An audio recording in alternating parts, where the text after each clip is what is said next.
Good morning, students. Welcome back. So now we'll be starting our next chapter, that is 7th chapter of your NCERT book, and it is directing.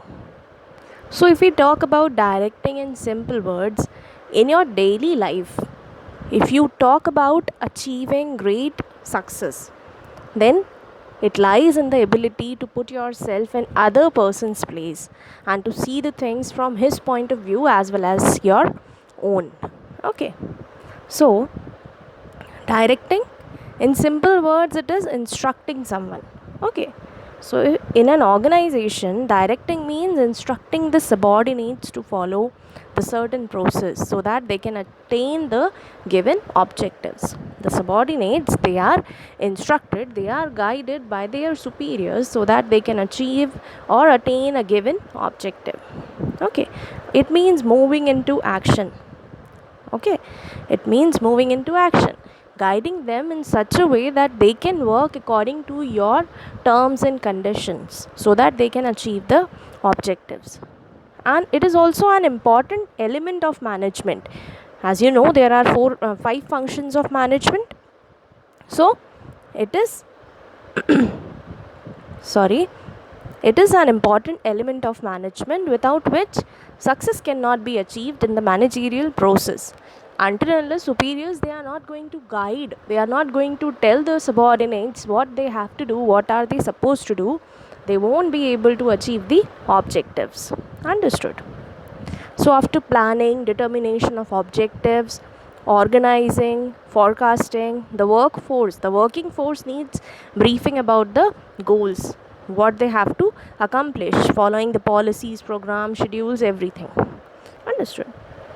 So basically, directing helps in mobilizing the human resources and efforts to accomplish the goals of the organization, and you can say it is the heart of management in action and the essence of operations. Then comes characteristics of the features or the natures of directings. Then the first one is initiates actions. So directing initiates action. How? Because it is a key. As you know, it is a key managerial function. So a manager, he is supposed to perform the function along with the planning, organizing, staffing and controlling while discharging his duties in the organization. So while other functions are done, means planning, organizing, staffing, directing, along with that, directing is the main managerial function which has to be done, which initiates action in the organization. Then next is, it is pervasive. Pervasive means which is required everywhere. It's not like that it is required only in a single department or a single unit. Directing is required in each and every level, in each and every department, from top to bottom or any other departments. Then comes it is a continuous process. As you know, directing, it is dynamic, and along with being dynamic, it is also a continuous process. It is the essence of management practice. So the techniques and the methods of directing have to be changed with the changing organizational conditions. Then comes flows from top to bottom. Directing is first initiated at top level. The first thing what they do, the superiors, they used to follow those rules and regulations. They used to work according to the rules and regulations, and then they used to give it to the bottom level. Okay, so it flows from top to bottom through organizational hierarchy. As you can see here, that is organizational hierarchy. It means that every manager can direct his immediate subordinate and take the instructions from his immediate boss. Then it is an human element. It's obvious that it is only for the human element. Okay, it cannot be done on any other thing. It has to be done with the human only, with the personal only. So these were some of the characteristics of directing.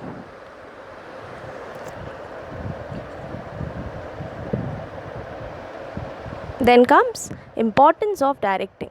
The same thing, a human element, it conveys or it motivates the individuals to perform according to the goals, according to the rules and regulations which are given by the superiors. Then integrates employees' efforts. So at all the levels of management, they are our subordinates, you know this well. They are working under the managers. So the work entrusted to these individuals, it is interrelated. Interrelated means whatever the manager is doing, obviously it's going to be related to the work which is given to the subordinates. Okay, so it's integrates employees' efforts. So the work, as I told, they are entrusted to the individuals, that is interrelated. So the performance of each individual affects the performance of other. Thus individual efforts need to be integrated so the organization can achieve its goal effectively. Then means of motivation. The organizational objectives, it cannot be realized unless people working in the organization, they are motivated to work willingly and perform well to the best of their abilities. So obviously this directing function, it acts as a motivating function which motivates the employees to contribute to their maximum efforts.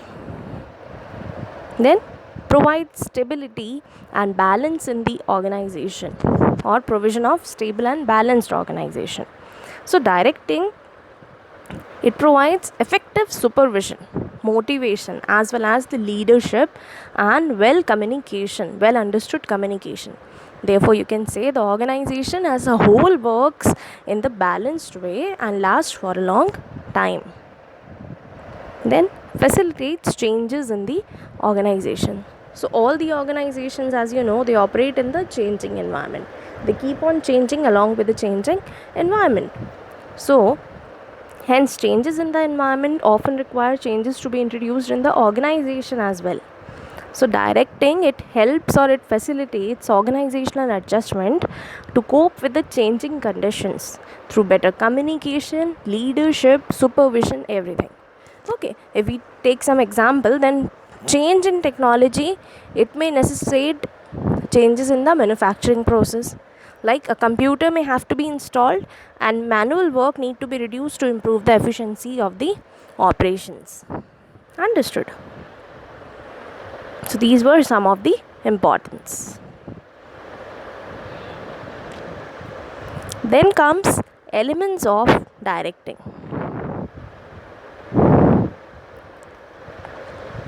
So basically there are 4 elements of directing, that is supervision, communication, leadership, motivation. Okay, there are 4 elements of directing, that is supervision, motivation, communication and leadership. So let's start with the first one, that is supervision. So supervision means overseeing the work of employees, or you can say it is the achieving the desired result by the means of intelligent utilization of human talent, and then facilitating the resources in a manner that provides the greatest challenge and the interest to the human talent. Okay, so it is concerned, supervision is concerned with looking at the employees while they are at work, and it guides, instructs and help them in the accomplishment of the objectives of the organization, overseeing their activities. Then the person who supervises, the subordinate is supervisor. Okay, you know this since beginning. The person who supervises is known as supervisor. Then who it can be? Foreman, overseer, superintendent, section officer, etc. These functions we'll talk about it later. Then second element is motivation. So motive, it is the prime moving cause that sets the human machine into action. So in a business enterprise, subordinates will wholeheartedly extend their cooperation for the accomplishment of its objective if they are positively motivated.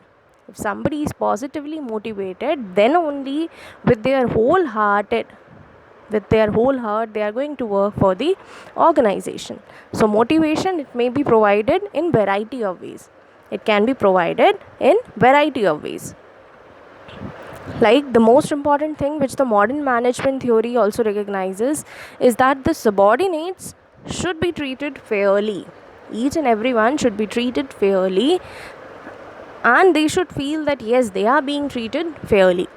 Then this will create an atmosphere conducive to efficiency. So another type of motivation is letting each worker have an opportunity to feel pride in his work. Okay, though in the days of mass production it is hardly possible, then too it should be that means they should be treated as they all are having the equal opportunity, they all are treated fairly. Okay, then another kind of motivation is financial and non-financial incentives. So we'll be talking about this later. The next is, after motivation process, the next is leadership.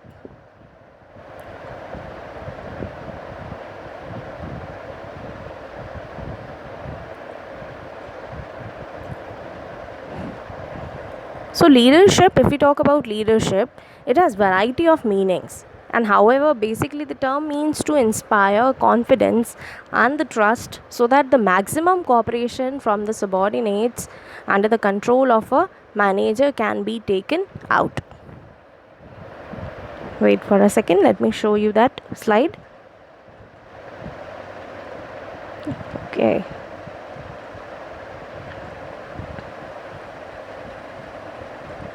These incentives, financial, non-financial, they are all are the part of motivation.